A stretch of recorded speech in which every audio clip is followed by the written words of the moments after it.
Hearing and possible recommendation on agency budget. We're going to have the Kansas Sentencing Commission, and then any recommendations come off that, and then also the KBI. And what we don't get done today, we go tomorrow. So looking at this, I think the easiest way to try to do this, committee, if you're okay with this, is that we're going to hear the Sentencing Commission, and then we'll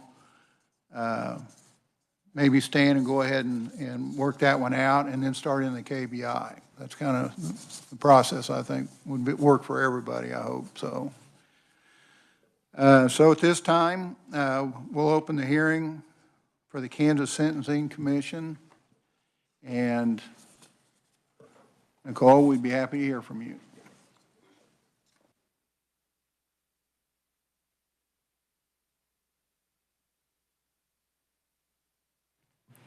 Yes, good afternoon, Chairman, members of the committee. My name is Nicole Rincher. I'm a fiscal analyst with KLRD, and I'm going to be presenting the Kansas Sentencing Commission's budget. And then the Executive Director, Scott Schultz, is in the audience, and he will provide some testimony after me. So you should have the Kansas Sentencing Commission's budget summary in front of you. It looks like this.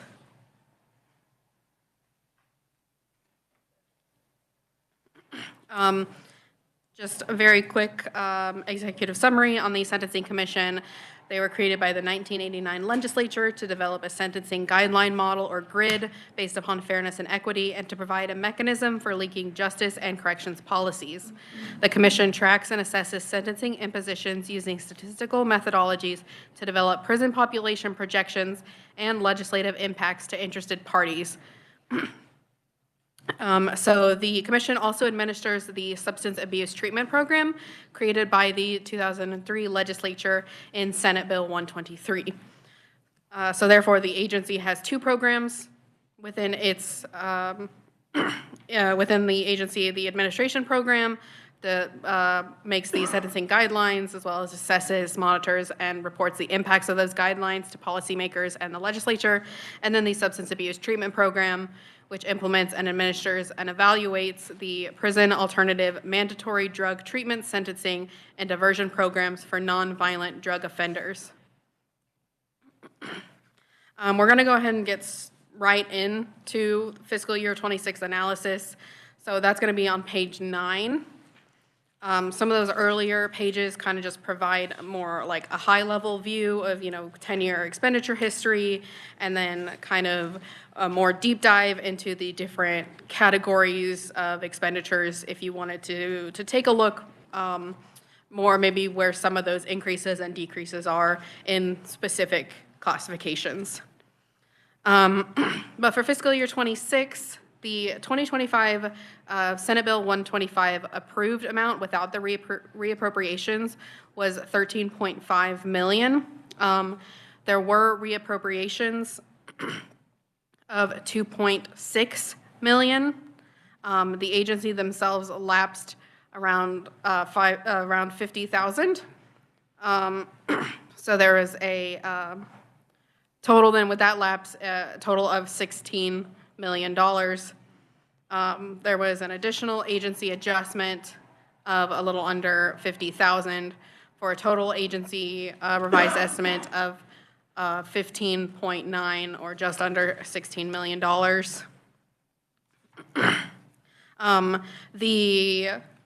I did also provide legislative adjustments to agency budget requests. So this is where you'll see that interim committee, the 2025 Special Committee on State Budget, went through and they heard the budgets and they made certain recommendations and global motions. There was an adjustment to the Kansas Sentencing Commission. It was on page 5. So this is the legislative adjustment paper. Page 5. You can see the Kansas Sentencing Commission. The Special Budget Committee did a global motion to lapse all reappropriations. So they lapsed $2.5 or $2.6 million from the agency's budget, which gives a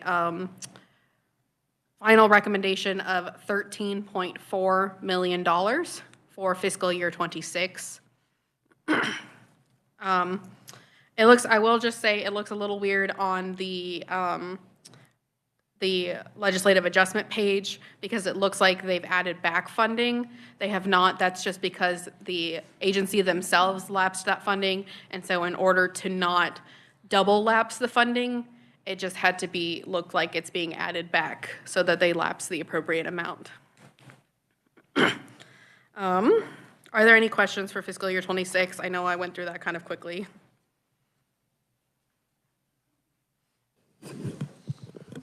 Senator Owens? Thank you, Mr. Chairman. So just to be clear, the 2020, in the 2026 budget, that 2.555 million is currently back in there, or it is actually out of? It is out. It has been lapsed from the agency's budget. Okay. So in our current position, the legislator's current position is to have that funding lapsed. Okay, thank you.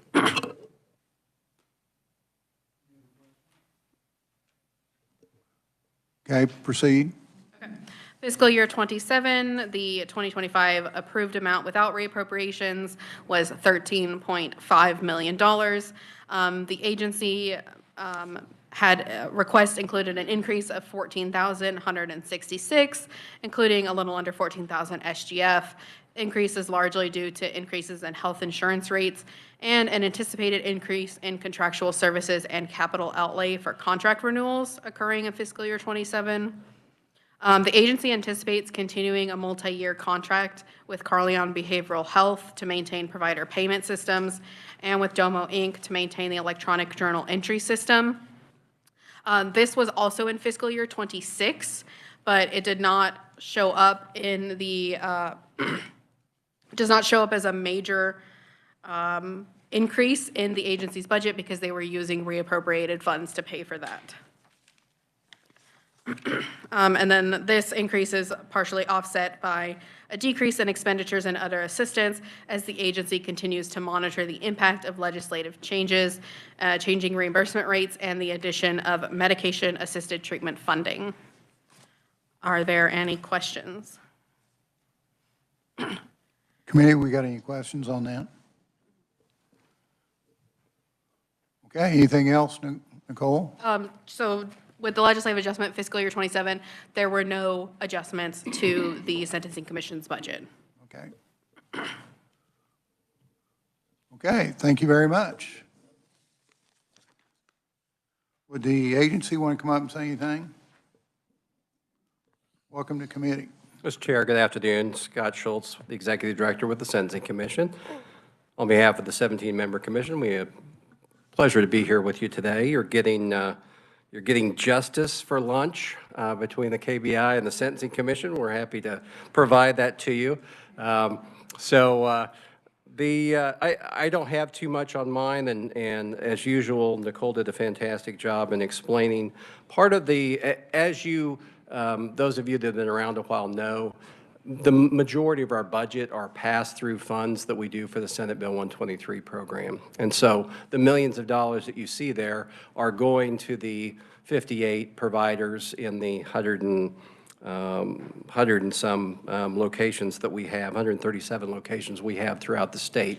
So those funds are going out to your communities to pay those treatment providers for the court-ordered treatment for offenders. So in doing so, part of that is so the majority of our ask, which is the $2.6 million in reappropriation, the majority there is for the Senate Bill 123 program.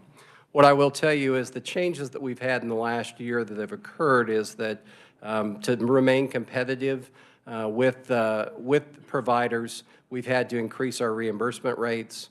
We've also introduced a modality called medication-assisted treatment that allows for opioid as well as alcohol patients to be able to get FDA-approved medication in addition to the counseling that they're doing as part of their court-ordered treatment. And so that obviously has increased cost. In fact, in the first 30 weeks of '26, our total expenditures have increased almost 68%. So that's just and why did we do that? To compete with, as you know, these treatment providers are actually kind of in it to make money and feed their families. And so they're looking for either private pay, other programs that are going to pay for those treatments, similar treatments that the offenders are ordered to actually go through, whether that be inpatient or outpatient treatment. And so bringing those reimbursement rates up has caused us to certainly actually spend more money on a per invoice type basis. So we normally spend around $4,200 per year on offenders for community treatment, a far cry from the $42,000 that it would cost if they would have to be incarcerated with the secretary. So it is still a great investment for the taxpayers to be supporting the Senate Bill 123 program.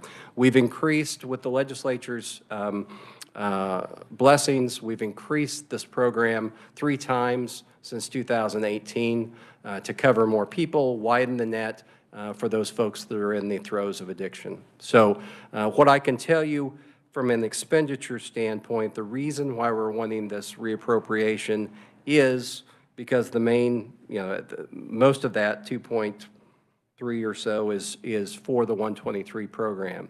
We have already spent, of our appropriation, we've already spent almost $6 million through half of the year.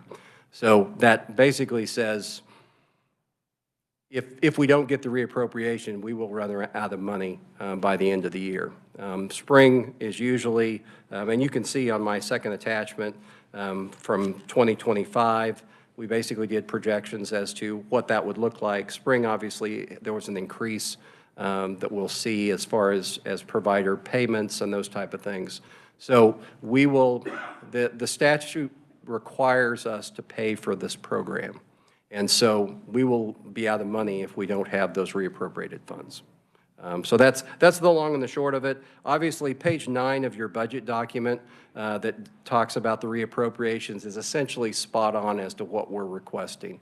That $2.6 million for that. The operations is a couple $100,000. That's essentially with the, we have a vendor that unfortunately we were unable to pay with 25 funds due to a Department of Administration issue. So that basically is the ask as well. So with that, I'm happy to be with you here at lunch. And if you have any questions about it, I certainly would be happy to try and answer. Okay, thank you, Executive Director. Senator Owens, you got a question? Thank you, Scott. Justice always tastes good, whether it's lunch, dinner, breakfast, it doesn't matter. Grateful for the work that you do. So just wanted to clarify, and I think that was my confirmation, was that you really do need those reappropriations to continue that funding level. I've been part of every single one of those expansions since 2018 of this program, and I think we've seen some really great results as a result of that expansion and that funding. So thank you for confirming that. I did have a quick question for staff.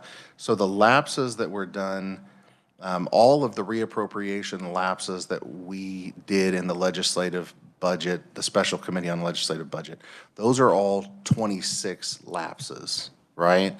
And so they have to come back in, and they're requesting that for 26.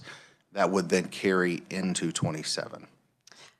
These are funds that were unspent funds between fiscal year 25 into fiscal year 26 that would be spent in fiscal year 26. Okay, would be spent in 26. Very good. Thank you. Thanks for that clarification. Committee, any other questions? Okay, thank you, Scott.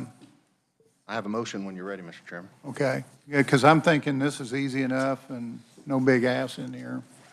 And we go ahead and work this one out, so we got time for KB. So I'd entertain a motion. Mr. Chairman, I would make the motion that we approve and move to the full committee of Senate Ways and Means of Kansas Sentencing Commission's budget as requested by the agency. Second. Got a motion and a second. Is there any discussion? So I would tell you a little discussion. Nicole was in my office yesterday, and we was going over these numbers, so this kind of confirmed everything that we talked about, so. Okay, all those in favor signify by saying aye. Aye. Those opposed? Motion carries. Thank you.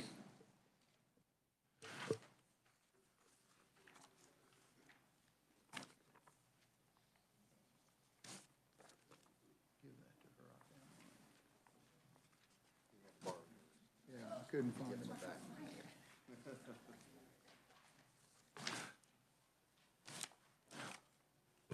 Another thing, committee, before we start here, I'd ask for a copy of performance-based budgeting. Did you ever do them in the house over there, Scott, those kind of things? I think you'd find this real interesting, and I think they ought to be with everything that comes out. That's my opinion, so you might review that, and it's got some, I've got the big one, it's going to be a smaller one. If you got one over there, Cindy.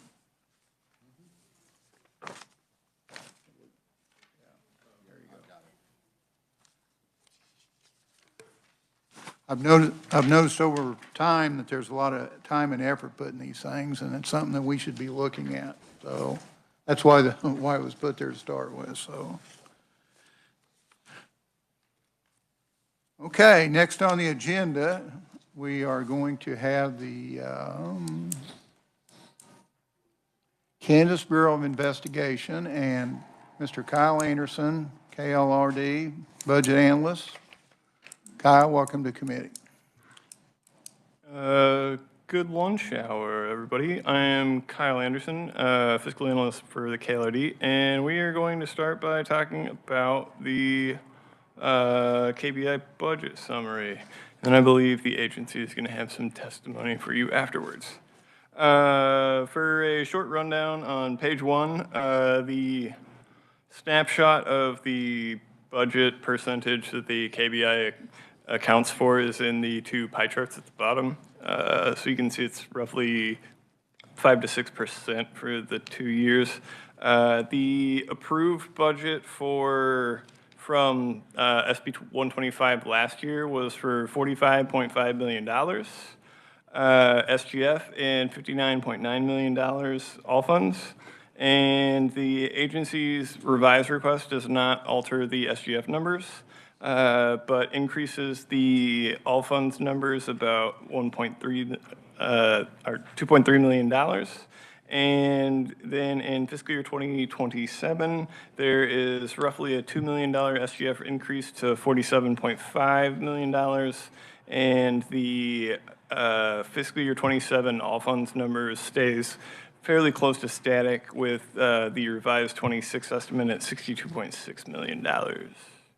Carrying on to page 2, you can see a snapshot of the reappropriations and enhancement requests that are taking place in the fiscal year 2027 budget request. The first item there for fiscal year 2026 is the SGF reappropriation. The agency has a fund that is specific to meth lab cleanups. The number of meth labs that actually get discovered and cleaned up in a year varies from year to year. And so any unspent funds for lesser cleanup years get kicked forward in a proviso for that fund within the appropriations bill to fund years that have more than the allotment of funding for cleanups for that year as cover. The 3 items for fiscal year 2027, the first one there is the Pittsburgh Regional Crime Center that the legislature approved in, I believe, the 2024 legislative session, if my memory is correct. That is set to complete in the fiscal year 2027 time period and start incurring the operating expenditures therein for that facility. And the expected operating expenditures are being requested at $885,545. The second item there is a request for the start of a rehab and replacement fund for all of the forensic laboratory instruments. And they are looking to start that fund with a $750,000 annual appropriation. The last item there is the request for the career progression plan increases. There's a statutory requirement for the out year to have the increase in their career progression plan requested as an enhancement, so that is this item. And as Nicole noted when she was discussing the Sentencing Commission budget, the Committee on State Budget had a few global motions that affected reappropriations and enhancement requests. So the global motion removed the 2026 reappropriation, as well as the Regional Crime Lab and forensic equipment replacement items. The career progression plan fell under the statutory salary changes exception to the global. Carrying on to page 3, you'll see a chart of the 10-year expenditure histories. There is a notable large spike in the fiscal year 2022 year, and this was predominantly associated with paying off the remainder of the bonding for the forensic lab on the Washburn University campus. And then I will also draw your attention to the secondary local maxima that starts in fiscal year 2025. And that is predominantly associated with the additional funds for the child victims task forces and the fentanyl task force that were instated. And the two tables then give you the raw numbers associated with that chart. Moving on to page 4, the 10-year chart is broken down by the different major purposes, and so you can see that the spike for 2026 is, or not 2026, sorry, 2022 is associated with the capital budget line for the paying off of the bonds on the Washburn Laboratory. Moving on to page 5, this will give you rough numbers for the DOB categorizations of different funding items within the request. And so those are broken out by the different classifications. If you have any specific interests in those. I know that when the chairman and I spoke yesterday afternoon about the budget, he had requested some additional detail about the fiscal year 2026 agency equipment and furniture item, the fourth line from the bottom of the capital outlay section of the table, where it rises from the approved number of $237,961 to $2.4 million. And that includes not just furniture for outfitting the buildings and whatnot, but that also includes the vehicle purchases that the agency is requesting and some related hardware equipment for information processing purposes with KCJIS. Carrying on to page 6.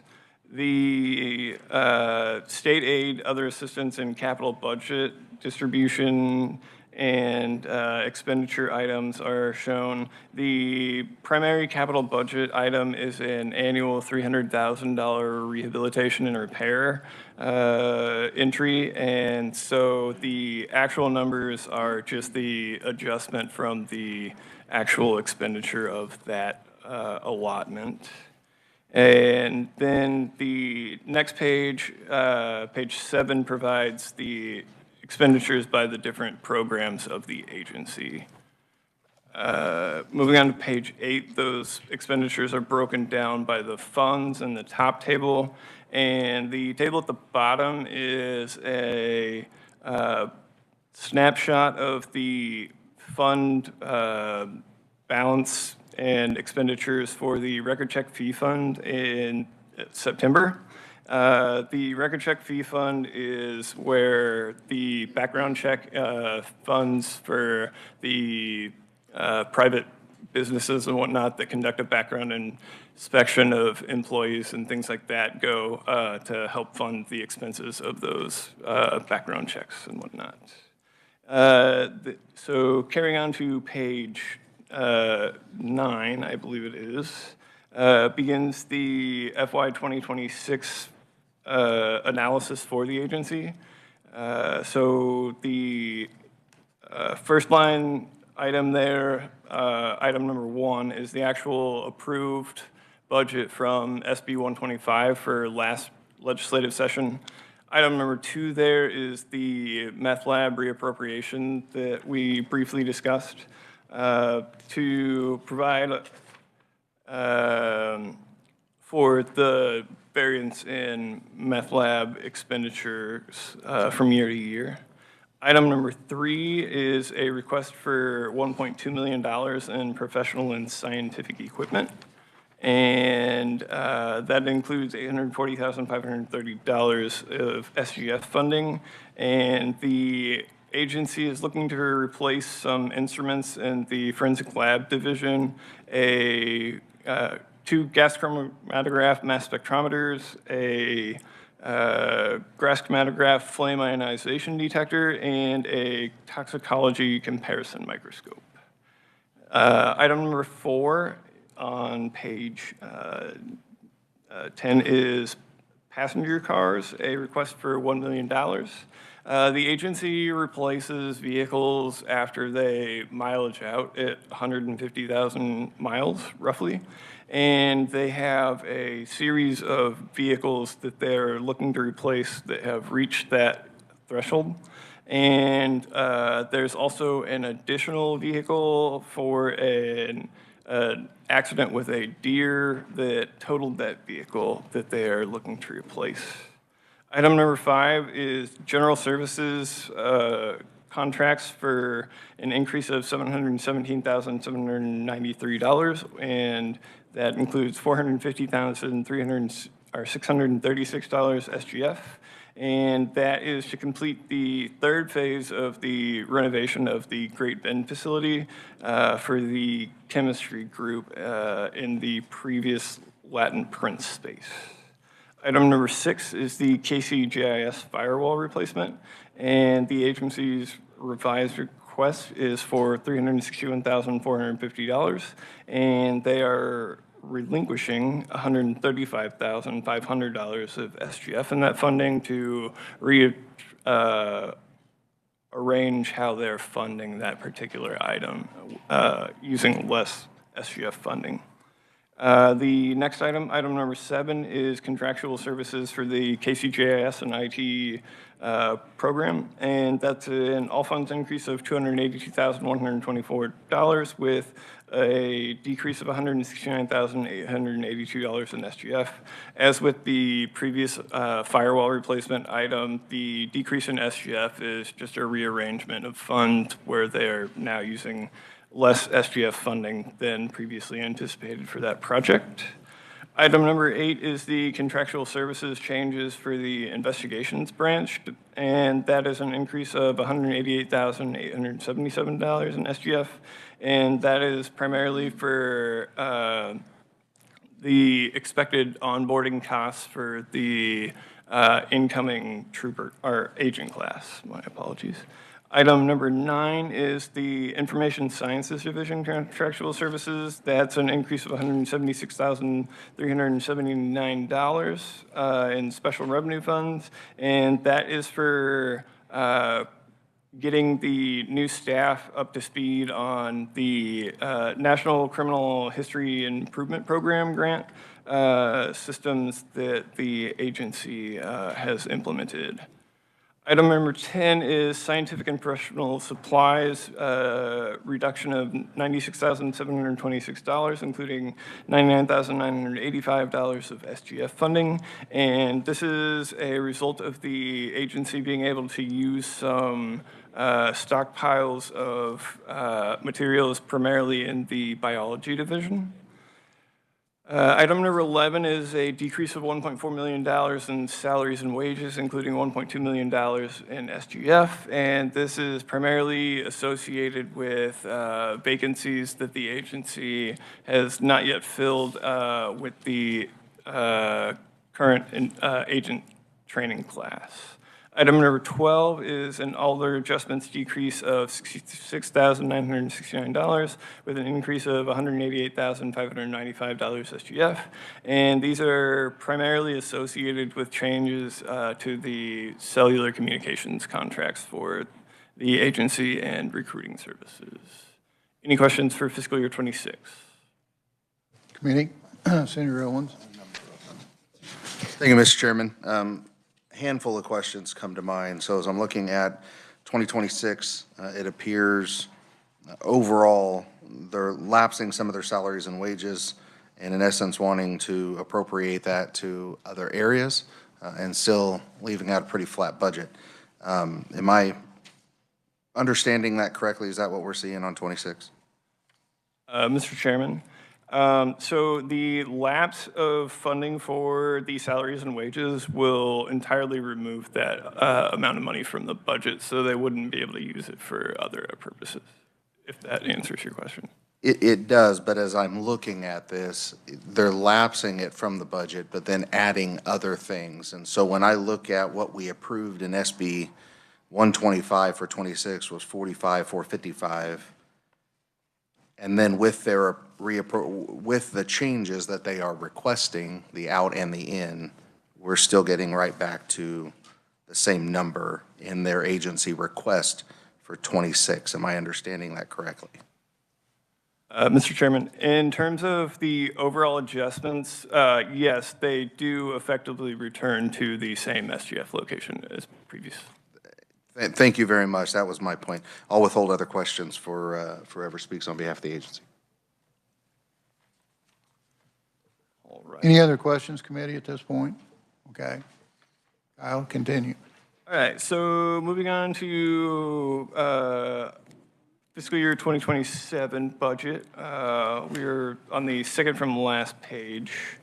The first item there is, again, the SB 125 approval number. Based on the way that the numbers are being compared, the fiscal year 27 number is compared against the fiscal year 26 approved number. So keep in mind that the base budget may include some of the underlying changes to the base budget may incorporate some of the changes that were built in from fiscal year 26 through to fiscal year 27. So from there, item number 1 here, as we saw back on the summary table on page 2, is the first enhancement request for the completion of the Pittsburgh Regional Crime Center and the associated ongoing lab operating expenditures. And that request is for $885,545. And again, they're expecting that facility to be completed in fiscal year 2027 and begin requiring the ongoing maintenance and contractual services for that facility. Item number 2, again, is the request for implementation of the Forensic Equipment Rehab and Replacement Fund with $750,000 SGF. In the first year of the fund for fiscal year 2027, they are seeking to replace a liquid chromatograph, ultraviolet mass spectrometer, a firearms comparison microscope, a virtual comparison microscope, and a micro Fourier transfer infrared spectroscope. Item number 3 is the recruitment and retention plan career progression request, and that is for $229,386 SGF, and that affords a salary step for 36 special agents and 19 forensic scientists. And again, because of the statutory salaries exception, that was not removed by the global motion in the Committee for State Budget. Item number 4 is a salaries and wages increase of $343,621, including $260,642 of SGF. And this is a increase associated with the full salary aggregate for all of their agency positions. Item number 5 is contractual services for ks and IT. This is an increase of $297,164 with a decrease of $159,072 SGF. And this is largely associated with some changes in contracts and a transition to Microsoft 365 for their Office service products. The 6th item is the contractual services for the investigations branch. This is an increase of $175,951 in SGF for some contractual services associated with the onboarding of the new agent class. Item number 7 is the information services contractual services, and that is an increase of $173,985, and that is for, again, the National Criminal History Improvement Program grant system that they are training people and introducing the system for. Item number 8 is a commodities increase of $44,449, including $40,190 SGF, and this is predominantly associated with the opening operating expenditures for the Pittsburgh Regional Crime Center. Item number 9 is software and information processing equipment, decrease of $210,070 with a decrease of $61,840 SGF, and that is largely associated with some reduced costs in transferring to different hardware and software solutions. Some of those are also rearranged costs. For example, the item number 5, Microsoft 365 service, is some of the, falls under part of the processing equipment for that particular agency also, or division within the agency also. And lastly, item number 10 is other adjustments of an increase of $61,710 and a decrease of $42,573 of SGF, and that is predominantly associated with the consulting and recruiting contracts. Any questions for fiscal year 27? Any, we got any questions for 27? Okay, you got anything else, Kyle, you want to? Not that I know of, per se. The LBC table that Nicole had handed out earlier, the KBI entries are about the middle of the page on page 3. So you can see that the reappropriation for the meth lab funding in fiscal year 2026 got deleted, as well as the forensic lab fund and Pittsburgh Regional Crime Center operating expenditures enhancements for 2027. Okay. Any questions otherwise? I think we're okay. All right, thank you. Okay, we're going to be done at 5 till 1, right? What we don't get done today, we can do tomorrow. That's where we're at with this, so. So at this point, we're going to take it down to Tony Mateve, Director of KBI, who's going to give a presentation. Tony, welcome to committee.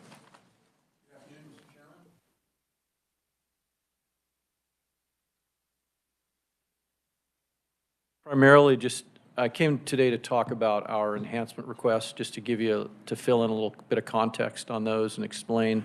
We have, given the extremely generous way the legislature has treated us in the last 2 sessions, I've tried very hard to keep our requests for enhancement to an absolute minimum. I didn't want to request any at all. But obviously, there's some things that we have to reconfigure and try to address. And that's what I wanted to explain with regard to these limited enhancements that we have requested. The first is the career progression plan. I'm very proud of the fact that our vacancy rate, especially as compared with other law enforcement agencies, not just in the state, but in the nation, is very, very low. We are doing, our Human Resources Department, our investigations branch in particular, is doing a great job of recruiting and then retaining qualified applicants and qualified agents. A big part of that is the career progression plan that the legislature implemented for us back in 2017 for agents and then in 2021 for scientists. That has been a big part of us being able to maintain the very low vacancy rate that we have, especially in those two positions. So the amount that we've requested for funding the career progression plan is to fund the increases that we anticipate in the upcoming fiscal year. As scientists move up, as agents move up in that career progression plan, we need to be able to fund those increases. So that's the career progression plan increase or enhancement that we've requested. Second is operating expenses for Pittsburgh. As you all are aware, back in 2024, the legislature funded for us a facility in Pittsburgh that I think will make a generational impact on a very underserved part of our state. We came at this from a very collaborative perspective. We proposed and you funded for us a building that is not just a regional office for the KBI and a crime lab for us down in that part of the state, but it'll also be a 24/7 headquarters for the Pittsburgh State University Police Department. It'll be a zone office for the Highway Patrol. It'll be a regional hub for the Kansas Law Enforcement Training Center. It will have classroom space for the university. It will have desk space for the U.S. Marshal Service and the FBI when they're conducting operations in that part of the state. It truly is a collaborative law enforcement center. We expect it to open about a year from now, and we need to fund the operating expenses for that building. So that's what that approximately $885,000 is for us to get up and running and start operating that facility in Pittsburgh. And then finally, we have proposed or we have requested $750,000, which I would characterize to you as us trying to get on a reasonable and responsible replacement schedule for the very expensive equipment that we have to maintain and operate in our Forensic Science Center. As most of you are likely aware, that center is a collaboration with Washburn University. It's located on the campus. It went operational about 10 years ago. And a majority of the very expensive scientific equipment that we have in that lab was purchased new when the lab went operational 10 years ago. That equipment is now starting to reach the end of its useful life. And as you know, as with any equipment that we use, the older it gets, the harder it is to maintain, the more expensive it is to maintain, and the more likely it is to break down and stop working, and we need new equipment. Rather than us, as this equipment ages, and we gave you in our written testimony a table showing the age of the scientific equipment that we have in the Forensic Science Center. You can see that the majority of it is more than 10 years old, right?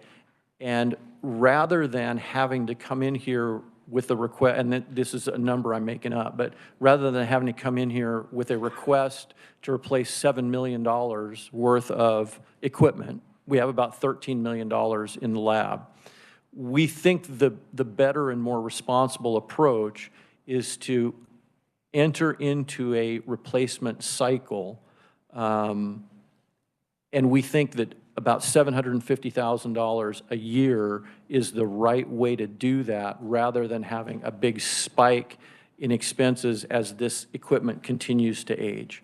So our approach is to try to get a much smaller chunk of money on a regular basis to get in the replacement cycle on that equipment, if that makes sense. So those are the 3 enhancement requests. Again, we're very grateful for the assistance the legislature has provided us over the last 3 years. As a result, we've tried to keep our requests for enhancement to an absolute minimum. That's what we have for you today, and I'm happy to answer any questions. Senator Owens, to go back to the question that you asked, Kyle, the answer to that very simply is yes. That's exactly what's happening. Okay, committee, Senator Owens. Thank you, Mr. Chairman, and I know we're bumping up against time, but I do have a handful of questions. So I want to be first clear, I'm incredibly grateful for the work KBI does in law enforcement across the state. My questions or concerns are no way meant to negate my gratitude for the work that you guys are doing. However, we are facing budget pressures ourselves, right? And we have been asked to cut somewhere around $200 million out of the budget as kind of the last number that I've given. And so my questions as I look at each individual agencies are going to be maybe a little bit more direct, but just understand I don't mean it in any type of a negative way. I understand, Senator. We want to be responsible stewards of the money. I appreciate that immensely. I know that you do. And I know you've done a wonderful work in building this agency. When I look at the budget increases over the last couple of years, they're quite substantial. Now, of course, there was the one spike we paid off bonds. Not taking that into consideration, in '24, we were really at 33 million all fund or SGF. 25, we jumped up to 49, and we appear to be staying there. So that's about a, was it 48.9% increase in SGF in 1 year, which is quite significant. So as I look at what we're working on here, my first question had to do with vacancies. However, I see that we have $1.3 million, right, that was unutilized funds for employees that got rolled back in with a desire to change that. And I have some questions around that. However, my concern is, or my question, I suppose, is even though that you've lapsed 1.2 million and want to, not lapsed, you have put that back in the budget and want to use it for something else effectively, you're asking for that same amount plus another 343,000 for the 27 budget.